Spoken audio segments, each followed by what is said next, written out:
Hey everybody, Rich from Elk Endeavors here.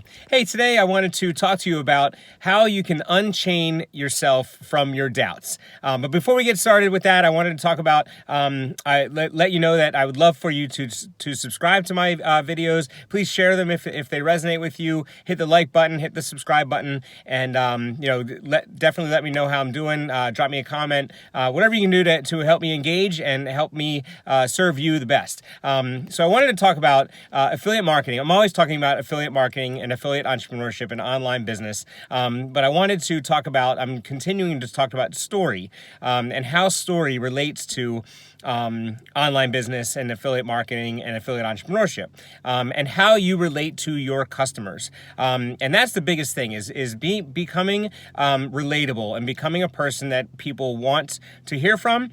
People want to come and see your videos and see your Instagram posts and Facebook posts and all those different things. It's really hard, and as you can see, I have about 60 videos up now, and I have 17 subscribers. And so you just have to keep pumping away, and eventually my message will get out there, and one of the videos I do will hit, or I'll put in the right keywords, or whatever it may be, and that'll hit, right? And my channel will grow, and then it'll continue growing. And once it starts growing, this is a snowball effect, and it'll just kind of keep growing. So I'm definitely looking forward to that, and please, I'd love for you to help me to do that if you are enjoying the content that I'm putting out. So today, like I said, I wanted to talk about unchaining yourself from the doubts that you have with anything in your life, not just affiliate marketing, and whether it'll work for you, which it will, or whether you can do it, which you can, or whether it's hard, which it's not. All those different things they're very important. But I wanted to relate it with a story.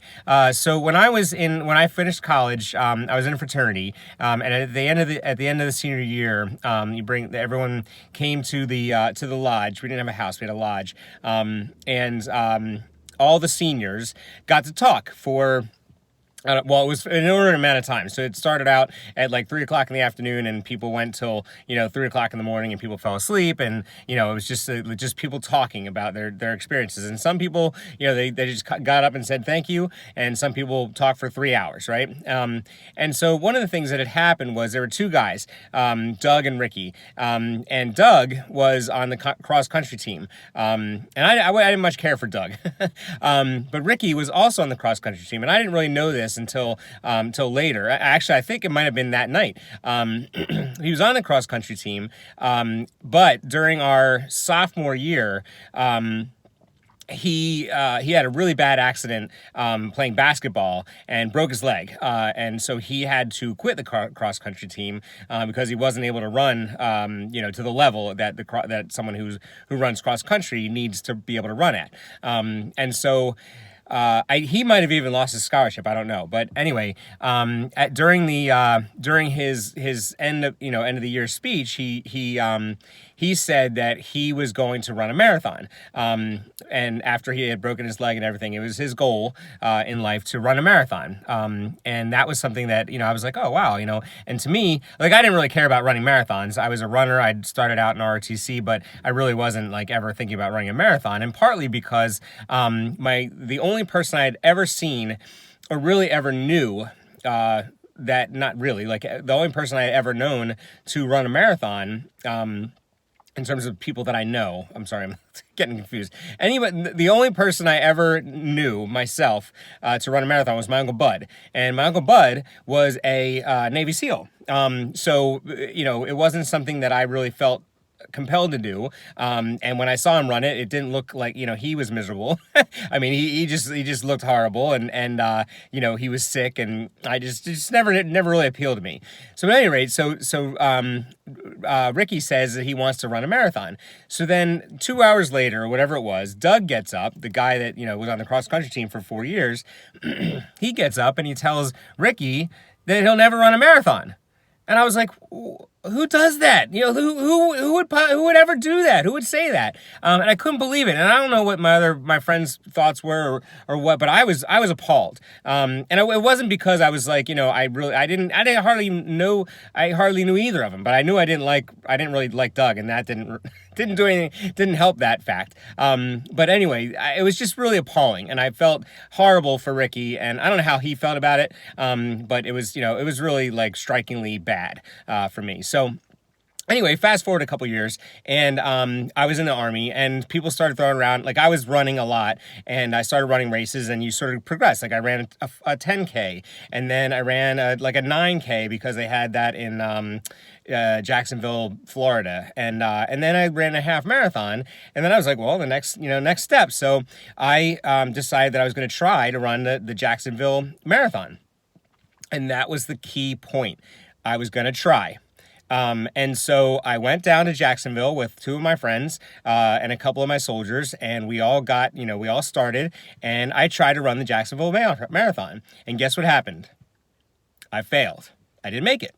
And I'd love to say that, they set up the course to be the halfway point was actually the halfway point of the marathon was actually also the finishing line for the half marathon, which, never never makes sense, right? Because that, you're as someone who's running a marathon, if you have to cross if you're trying to run the marathon and you have to go around again, like if it's a figure eight or whatever, it's really, really discouraging, and trying to keep yourself going is hard. My knee also hurt, and I'd love to use those two things as an excuse, but ultimately the reason I failed was because I went down to try to run a marathon, and 3 years later, in 2001, I think that was in 1997, but in 2001, I decided to do the Rochester, Minnesota Marathon. So I went and I trained, and I was living in Minnesota. So I was training on a treadmill. I was running like 14 miles inside on a treadmill at 4 o'clock in the morning because it was 0 degrees. And so that's how I trained, and I ran it. And I did it. And it wasn't a matter of like, I wasn't trying to do it. I was doing it. Like, it wasn't a matter of trying. And then the same thing happened like 6 months later. I was still in shape. And I went and ran the Philadelphia Marathon, and I wasn't going to try to run it. I was just going to run it. And I ran it with my brother-in-law, and it was really awesome. It was a lot of fun. And I improved my time, and I did everything I was supposed to do. But my point is that I had no doubt. There was no doubt in my mind. And so I broke that chain of doubt through the running of the marathon. So I trained. I wasn't training to try to run Rochester. I wasn't training to try to run Philadelphia. I was training to run Philadelphia. And that's the biggest thing. So as you're trying to break your chain of doubt, whatever it is in terms of your life, your self-worth, your self-knowledge, whatever it is, just do it. Just plan on doing it. Don't talk about you're going to try to do it. Just do it. And think about the question, why not me? That's one of my favorite questions, and I've talked about it quite a bit. When I was buying a house for the first time, and I thought about, like, oh my gosh, I can't do this. And it was so hard. And I was going to be, eating hot dogs and ramen noodles for the rest of my life. And and then I thought to myself, why not me? Like, why can't I buy a house? Everyone else has a house. Like, all these other people have bought houses. Why would I be different, right? Same thing with a dog. Like, I remember I'm allergic to dogs, so that that didn't bode well for me. But I was like, well, people get dogs. People buy houses. People get dogs. And then it became, people run marathons. Then when I went to get my doctorate, it was people get doctorates. There's so many people that have doctorates in my field, and I was like, well, why wouldn't I be able to do it? Like, it wasn't a matter of like whether I could do it. It was just a matter of whether I wanted to. And I did want to. Like, I wanted to get a doctorate, so I did. It wasn't a matter of like, I'll try. It was a matter of doing it. And even getting in. Like, I went to University of Pennsylvania for my doctorate, which is, obviously a really hard school to get into. And I was concerned about my math scores on the GRE, which is the exam that you have to take to get into graduate school. And I was really concerned about my math scores. So what I did was I went and took the GRE, but I registered as a non-degree student in the first class of the series that I needed to take for my degree. And fortunately, I registered for that class. It was the class took place with the chairperson of the department. And I was a non-degree student, and I did awesome. I was really good. And it turns out my math scores weren't all that bad. In fact, they were better than my reading comprehension scores, which is like fascinating to me. But ultimately, it didn't matter because I had sort of wiggled my way. I used a non-traditional method to show that I could do what it was I was going to be asked to do.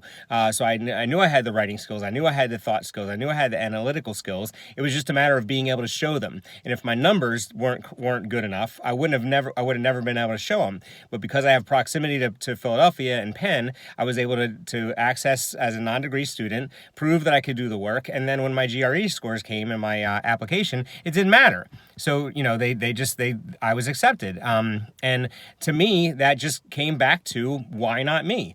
People get doctorates, why not me? People go to Penn and get doctorates, why not me? And that's a really big thing. So my message today is, again, like to help yourself through your self-doubt by breaking the chain and just doing something, being successful. Think about when you've been successful at something and model that. Remember what it was like. Remember what it felt like. Remember, you know, when you crossed the finish line of the marathon, or when you crossed the stage after graduating from something. You know, that's all those types of things. And every single person, I believe, every single person in this world has a success story, and something that they can grab hold of, and model and think through, like, what it was like to have finally succeeded at that thing, and think about that. And so I'll leave you with that. Why not me? Why wouldn't I be able to do this? Again, please subscribe to my channel if you're interested in what I have to say, and drop me a comment. Let me know how I'm doing. And if you're interested in the 4% Success Challenge, which is for affiliate marketing, that's the product that I'm promoting. That's what's helped me do all the things that I'm doing over the last 7 months now. I'm really excited about it, and I hope that you check it out. So thanks a lot for watching, and I look forward to talking to you soon. Have a great day.